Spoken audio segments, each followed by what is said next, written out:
What's up? We still do, fam. It's your favorite couple finally back with another episode of your favorite podcast.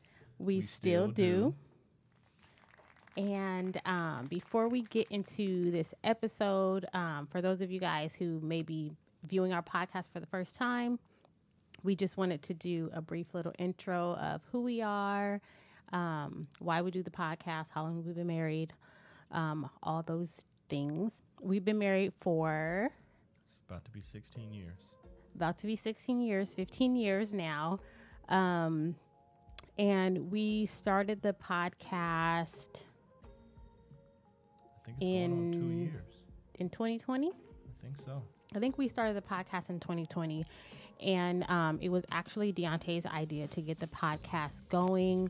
But really the purpose of our podcast is not really to tell anybody what they should or shouldn't be doing in their marriage. It's basically to share our experiences, some of our insights, some of our challenges, our victories, how we kind of do things in our marriage.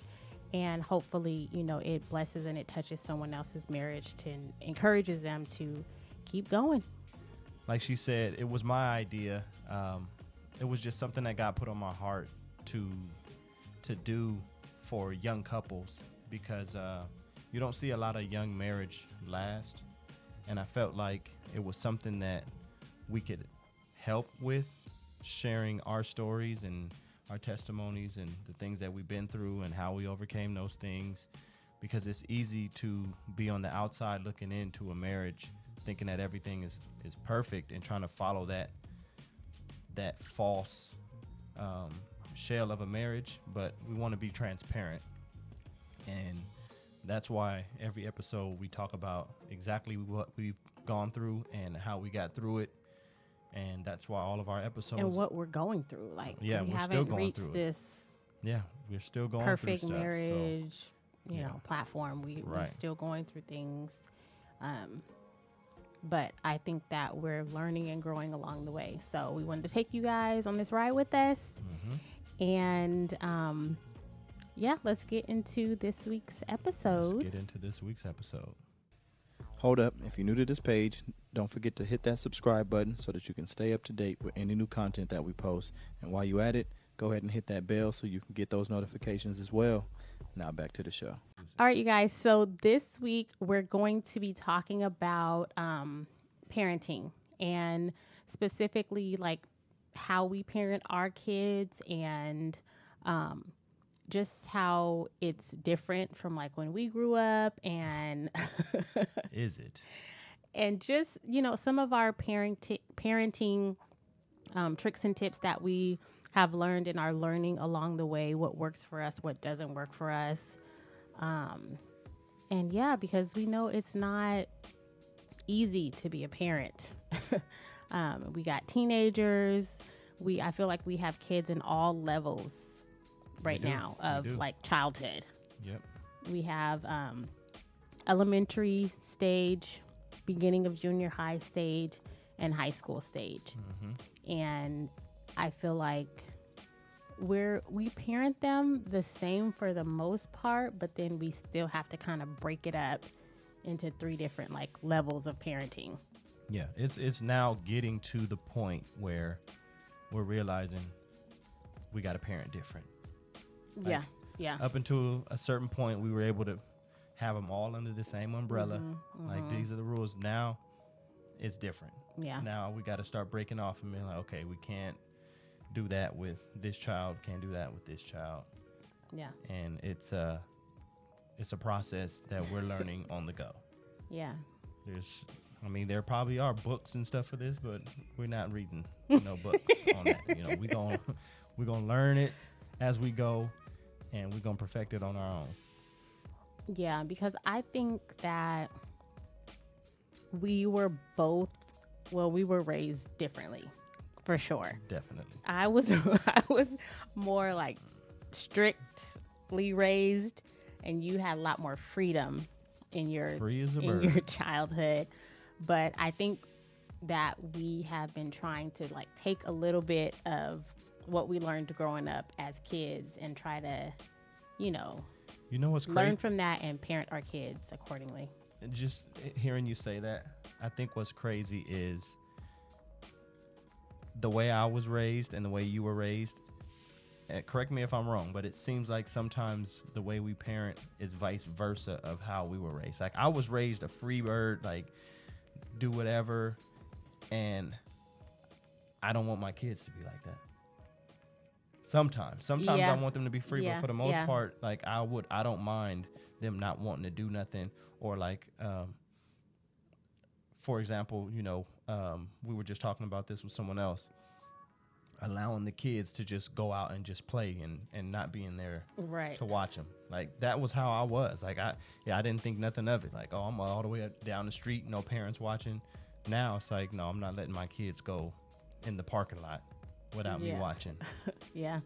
And you're the same way, but I said that to say sometimes for you, I know growing up you didn't have a lot of freedom like I did. Yeah. So you kind of want to let the kids be free and Yeah. do their own thing. I think it is starting to show more with our daughter because she is getting older. She's going into high school.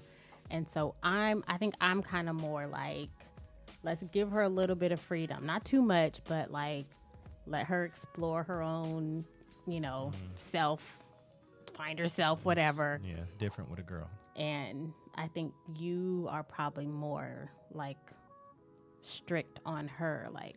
Yeah. But I know what it's like to have like an overbearing dad who's like, don't want me to do anything, and so I never want her to feel that way. So yeah, what do you think is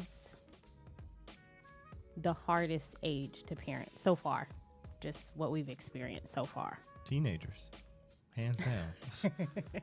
Teenagers is the hardest age because they get these feelings and emotions and think that they know what they want in life, Yeah. and then they start trying to figure out who they think they are, Yeah. trying to mold themselves into a certain person. It's like in a few years you're gonna be somebody totally different. Right. And I know Yeah. that because I went through all those stages too. So it's like, and then dealing with it with the girl is even worse in my part because it's like, not only am I dealing with you becoming a young woman trying to find yourself, but also dealing with liking boys. Yeah. I'm not ready for that. Yeah. Our daughter she's chill for the Yeah, most part. Like she's she's chill. not, she's a teenager, yes, but she's not super boy crazy, and she's not super like fast or, Yeah, she's not out you there. know, like even like she's not even trying to be grown. Like she's not, I'm thanking the Lord for that she's too. just like who she is, Mhm. and she does do weird stuff sometimes. We're like, why are you doing that? Or why are you Yeah.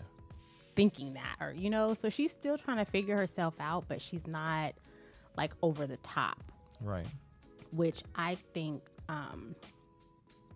part of it has to do with,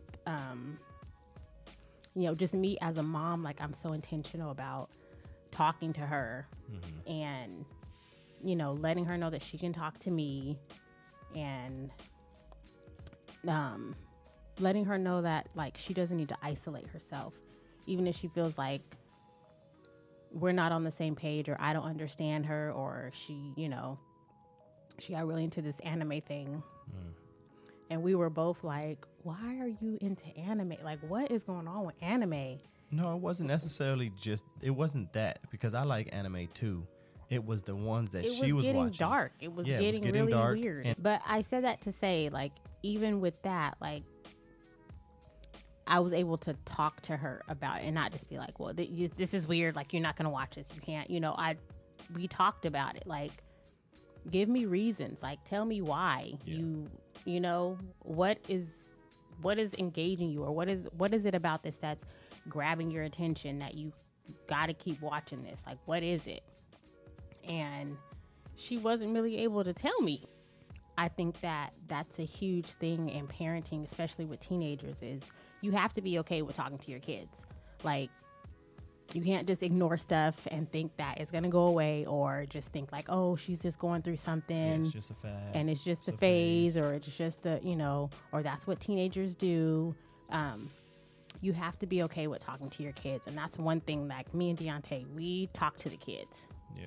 Like we just have those awkward conversations, and, we try to make light of the situation sometimes, but a lot of it is serious stuff. Like, this world is so different from when we were growing up. Yeah. And your kids get exposed to so many things so much earlier in life than like what we did. Like, yeah, when I graduated high school, I was so like just green to a lot of stuff that was going on like around me. Like, I didn't even know that we like really lived in the ghetto.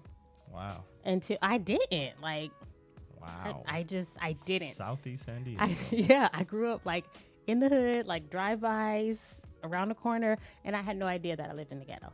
Wow. Like, that's how sheltered I was as a kid. But it's like I couldn't go on my phone and see that stuff either. It's like I was in this bubble that my parents created for me, and that's all I knew. Nowadays, you can try to create a bubble for your kids, but they got phones. If they don't have phones, their friends got phones.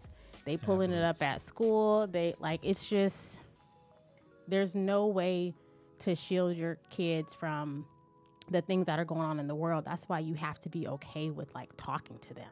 Mm-hmm. You have to, because they need to know that no matter what, home is a safe place for me. And home is a place where I can come and I can express my feelings, and I'm not going to be like condemned or judged or talked down to. Like, they need to know that mom and dad are a safe place. One of the things I wanted to piggyback on was the importance of talking to your kids, because like you said, some parents just think, oh, this is just a little fad or a phase that they're going through. And that's not necessarily true nowadays, because what kids are starting to fall into as far as like the temptation is just the peer pressure that they have. Like, the kids now, they like you said, Davion couldn't even explain to you why she liked what she liked. And a lot of times it's just because it's what's talked about or what's popular. It's like, oh, anime is the thing.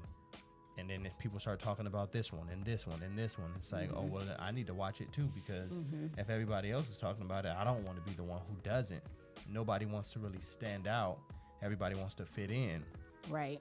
And that's why now you really have to talk to your kids, because you got to find out if, this is something that they're doing because everyone is doing it, or if it's something that's really drawn their attention. Because like you said, when you asked her if she would have had some substance behind why she's doing it, right, it would have been like, oh, okay, that's fine. But I don't know. Like, I just don't watch know. it. I just like it. Okay. The scripture that we have for that is Proverbs 22. Proverbs 22 says, raise up a child in the way that they should go, and when they grow, they will not depart from those ways. And, in a sense, it's not verbatim, but that is such a true scripture, because when you think about how you were raised and how I was raised, it's two totally different ways, but what the core is between the two of our lives is church. And, you were in it all your life, and at one point I left and I was able to go out and do my own thing and party and turn up or whatever, but look where I'm at. I'm right back to my roots. Yeah. And that scripture comes to mind, and that scripture has foundation because it's a true statement. Like, raise up a child in the way that they should go. So right now we're planting seeds, and we're showing our kids the way to go. And no matter what paths they choose on their path of life, we're not going to tell them you need to go this way. We'll let them choose their own path. And you just got to have faith that God is going to lead them back to where they need to be. Sometimes, you got to, take the little side streets and you get back on the main road. Yeah, and they may not veer off. They may not. You're going to do your own thing like you are. It's just, you want to try to see what's out there. But the difference in that was I just had more consistency. True. You know what I'm saying? I had it longer. And your than me. parents are pastors too. And my parents are that's what made it more consistent. Yeah. You know, that's the only thing that made it more consistent. So I was around it enough to actually believe. Like even at a young age, like I believed in God. I knew God was real. I knew like the power of God at a young age because I was surrounded with it all the time. So I seen like miracles at, when I was a teenager. Yeah. So the more that your kids are exposed to it, and that's with anything. Yeah. The more you are exposed to something, it's gonna start to take an internal root in the inside of you, and that's what your soul is gonna grab a hold to. Yeah. Whatever you're feeding yourself. We have our kids, read scriptures in the morning before school. We have them pray. We always have one of them like bless the food before we eat dinner. It's just little things that we do to create, I don't want to say like rules, but like a standard for them. Yeah. Because when a kid or anyone for that fact, like hears rules, you automatically, or at least I do, like I hear rules in the back of my mind, I'm like, rules are made to be broken. Like that's just something that you as a human, you just go back to that, like, and where did that even come from? Rules are made to be broken. Like that's just the thing that somebody came up with and it stuck with us. Mm-hmm. But when you say like this is the standard, it's kind of like this is the way of life. Yeah. This is how we live. This is how we do things. This is how we roll. And it's not so much as like, I don't know, like it's not so overbearing. I feel like. Yeah, it's not like if this is not done, you're going to be in trouble. Right. It's just like this is what's expected of you. What's expected of you, yeah. This is what's expected of you. And if you fall short of that or whatever it is, like, it's not the end of the world. You but just get back on it. The other thing that I wanted to touch on that you had spoke about when you were saying we have conversations with our kids and we actually talk to them. So it just made me remember the one time that I sat them down and they got all excited. They was all smiling and all that. But I told them, like, I want to sit down. I want to talk to you guys. And when it was just a simple question. I just asked them, who do you guys like? You guys like anybody at school? And they just lit up. Like some kids, that's a question that I'm not telling you. Yeah. But, our kids, because we do conversate with them, they lit up. Yeah. And they get excited to talk to us. They get excited to talk to us. Like, oh, for real? They want to tell us all the tea. Like you asking me this especially question? Denzel. Yeah, so, oh my gosh. We're not even going to say what Denzel said. But, yeah, he was more than happy to answer that question.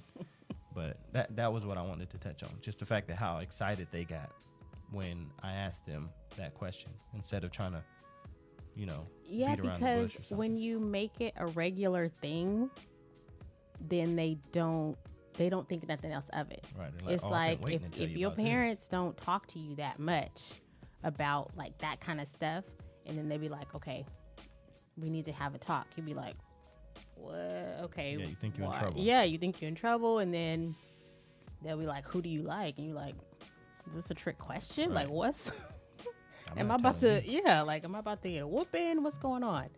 But I think because we talk to our kids about stuff like that all the time, they just like, they want to spill the beans. They want to, which I know that'll probably change a little bit the more they get older and feel like they need privacy. Damari's easy. He's easy. He's easy because he's more, he's just calm and easygoing. Like he tells you exactly what you want to hear. Sometimes he has this look on his face, like you said, like I don't think he thinks that it's a trick question, but he just don't know how he should answer it. I'm like, just tell me. Damari's face tells it all. Yeah, he'll think. Yeah. If you ask Damari's face tells it all. Yeah, he don't know how to. Just like yesterday when we were playing cards. And I told him, I said, you gotta be better at hiding this, because every time he got a good card, he was like, yes. And when he got bad cards, he's like, ah. I'm like, Mari, you can't show that emotion. Like, now I know when you got good cards and when you don't. Yeah. So that's him. He wears his emotions. Like, you always know what kind of mood Damari is in. You know if he's tired. You know if he's sad. You know if he's mad. You know if he's happy. Yeah. He don't have to say nothing. It's all on his face. I think Damari right now in this stage, he's probably the easiest kid to parent. Yeah. Because he just does it. He just does it. Yeah, you tell him to do something, he just like, he's always like, yes, mommy. Yeah. Yes, daddy. Yes, daddy. If you call his name, he's there right away. Quick. We can call him right now. He'll come running in. Running in. Yes, mommy. Yes, daddy. Yeah. Even when we ain't call his name. Did you call somebody call my name? No. The other morning when I was in the room, in the kitchen, and it's 7:00 in the morning, and he didn't sweep the kitchen floor the night before like he was supposed to, and I was like, "You didn't sweep that floor last night." I said, "Don't forget to sweep that kitchen floor." He was going to do it at 7:00 in the morning. I'm like, "Not right now. Wait till everybody gets up." Yeah, and he did. Remember when you left for work? You were like, make sure Damari. I didn't have to tell Damari anything. He was in there sweeping that floor. Yeah. 10 minutes after you left. Denzel is the baby. Y'all ever see the little what is it, the reels and stuff, when they be like, that middle child is the one that's gonna test you? No, not for us.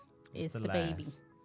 The last one, that boy is something else. I don't know if it's even because we named him Denzel or what. That is the one area that we have to be intentional about with Denzel is his screen time. Yeah. Because he will stay on the tablet forever and not take a bathroom break. Yeah. Or not stop to eat, or not even lick his lips. Like. Boy, So that's one ashy. thing that I feel like is our focal point in parenting with him. I think that's a focal point in parents in today's generation, period, because technology is everywhere, and that's something that we got to be mindful as parents in this generation, because the majority of kids, they have a device, a tablet, a phone, a computer. Most schools send home the computers, and the kids have access. And just don't be that parent who doesn't monitor their kids. Like, on our kids' phones, we have an app called RPact. If you don't have it, you should get it. OURPACT, Our Pact, and it allows the parents to control the phones. Like, I can shut down every app. I can make it so they can only see certain things. It shows me screenshots every 15 minutes. All kinds of stuff like that. Like, you gotta take those steps to be intentional, because if you just let them do stuff and they feel like they got some freedom, then they start to wander into stuff that they shouldn't be into. And then you find yourself stuff. looking Sometimes it's not even that they're looking. Stuff will just pop up. Pop up. Like, if they on TikTok or they're on Instagram, like, ads just start popping up. If they're on YouTube, like, it's... And they know how to make it interesting to where crazy. It's like, let me see what that's about. Right. And it's like, that's not something that kids need to be looking at, but they make it seem like it's interesting. They make it seem like it's innocent. And kids just thinking, well, I was on YouTube, or I was on Instagram, and this popped up, so I clicked on it. Yeah. And then as a parent, you find yourself like, when did this happen with my kid? Because number one, you didn't monitor the screen time and what they were exposing themselves to, and then number two, you're not communicating with your kids. You're not talking to them and finding out like who they are as a person at this time, and what they're into, what they like, stuff like that. And it only gets worse. I won't say worse, but it magnifies more when they get older. Yeah. Like, that's when it becomes really, really important. Like, Denzel 7, Damari 11. It's important, but it's not as important to communicate with them as it is with Davion being a teenager going into high school. Because, as a teenager, you're just exposed to more stuff. language that you're going to hear, all that kind of stuff is going to be elevated going into high school than what it's going to be in middle school and elementary school. Elementary school, everybody just playing together. That's it. Recess, snacks, and that's it. Middle school, things start to change. You start to, like boys, like girls. It's a totally different story in high school. And that's when it becomes important. And that's why us as parents in 2022, we got to be active. We got to be aware. And in a sense, we got to be open, because you got to be able to talk and listen. I'm speaking for us as parents, because we try to do everything, with like godly principles and, back things with the Bible and stuff like that. I think that it's hard for us to parent the way that we want to, because we're kind of going against everything that culture is saying and what's like popular for your kids, and what, like, Davion doesn't have an Instagram account. Like, she has a TikTok account, but she is not allowed to go on it. Like, it's, so I know what it's like to be that kid at school that everybody's talking about stuff, and you got to act like you know what they talking about, but you really don't have access to it. So, I know what that's like. You can't miss something that you never had either. Like, you don't get the urge to like want to be sneaky and try to find ways because you don't know to go in you there. don't know what the reason is. Yeah, like, you don't know what you're missing. You hear people talk about, I snuck out of my house and I did this and I went to this boy's house, but if you're not exposed to that type of stuff, you have a curiosity about it, but you don't have an urge to want to do it, because you don't know why they're doing. Like, why did you want to sneak out to a boy's house? Like, for what? You know what I mean? Like, so I think the hardest thing for us is like parenting against what culture is feeding your kids. Like, they're always talking about like independence and like self-love, and like, I mean, that's great and all that stuff is great, but not for your kid.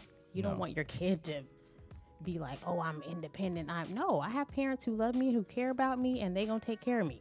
Yeah, you like, cannot. There's nothing wrong with that. Yeah, I because truly, that's a route for isolation. Yeah, I don't believe you can raise a kid like they're an adult, and now you're suffering the repercussions of it. Like, no, I'm your dad, I'm your mom. You're gonna respect me, right? No matter what. And I think that's what it is. It's like raising them like they're your best friend. Raising them like you want to be the cool parent, and you want them to.